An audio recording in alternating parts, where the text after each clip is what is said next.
it has taken me a shamefully long time to get around to watching Rosemary's Baby. It's been on my to-watch list for many, many years. Finally watched it, and I don't know. I genuinely don't know how I feel about it. It's not a bad film. I will say that first of all. There is nothing about this that is badly done. In fact, it's a very good film. But, and I can't really say what I mean by this without spoiling it, but ultimately what was happening was not necessarily what I expected from the film. I didn't really love what was happening. So suspenseful, yes, nothing wrong with the narrative, but maybe didn't completely appeal to my personal tastes. This was released in 1968. It's directed by Roman Polanski. It's written by Polanski, based on Rosemary's Baby by Ira Levin, and I've never read it. If you have and you know how it compares, please feel free to let me know. And we have a cast including Farrow, John Cassavetes, Ruth Gordon, and various others. And it's about a couple who move into this apartment block, and some strange things begin to happen with some of the neighbours. And then, of course, they are crying for this baby. And pretty much as soon as that begins to happen, some characters start to behave in a very peculiar way. And I don't want to say too much more about what happens, largely because I didn't know exactly what was going on going into it. And the element of surprise certainly worked well for me. But at the same time, I didn't love the explanation. And again, I'm not really going to expand on that. I don't want to give any spoilers. I guess I can sum up briefly by saying it's not the type of film I thought it was going to be, and therefore I didn't love it.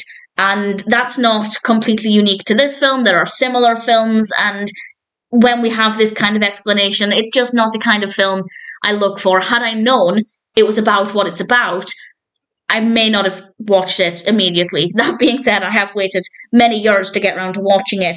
But the point there, I guess, is that the story does work. Everything is believable within the context of the narrative. I have no complaints about the story at all in terms of the quality of the writing, the pacing, the progression of the narrative, the characters that are brought in. No issues. It just, the more we found out, the less it appealed to my personal tastes. But in general, I guess I can't fault it. The characters are well written. The performances are very, very good. The suspense is quite strong. I'd say it's definitely unpredictable.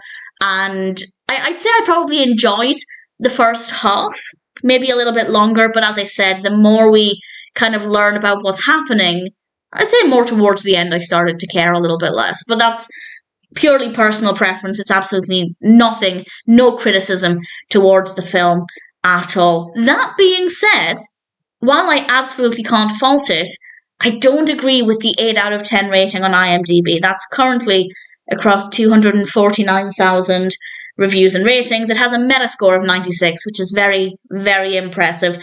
But at the same time, I'm willing to admit that I'm very hard to please when it comes to horrors.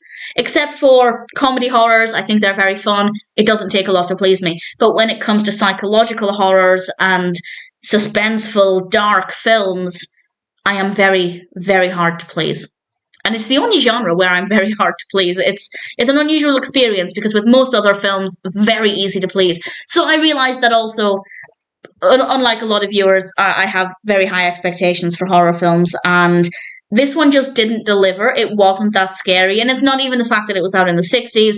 Yes, contemporary horror films are generally scarier than older films, but there are many horror films that are quite old nowadays and very scary. So it's not so much that it's just a product of its time. I just don't think the suspense was 8 out of 10 worthy. And the narrative, the story writing, again, well, maybe 8 out of 10 for the story writing, but obviously the suspense brings it down a little bit. The performances are great, but maybe nothing overly phenomenal. So yeah, I don't agree with the 8 out of 10, but I'm willing to admit that I have unusually high expectations when it comes to horror. So that one's on me, probably. Either way, I didn't dislike it. I most certainly do not think Rosemary's Baby is a bad film. I didn't love it as much as I wanted, based purely on personal preference. It also wasn't as scary as I hoped, but I wasn't expecting it to be. I knew nothing about it going into it, but I had believed that it was a well-crafted narrative, but it wasn't necessarily terrifying. And I'd say that that's pretty fair. I think I still believe that it is a well-crafted story rather than being a terrifying film, but it's certainly unpredictable. So if you love it, I can understand why, but for me, it wasn't amazing. but I didn't dislike it. I don't regret finally having got around to watching it. And ultimately, if you're curious, if you have been considering watching it, or even if this is the first time you've been thinking about watching it, I'd say absolutely check it out. All things considered, Rosemary's Baby is most certainly not a bad film. I didn't love it as much as I hoped, but I still thought it was pretty decent, and of course, I'm happy to recommend it.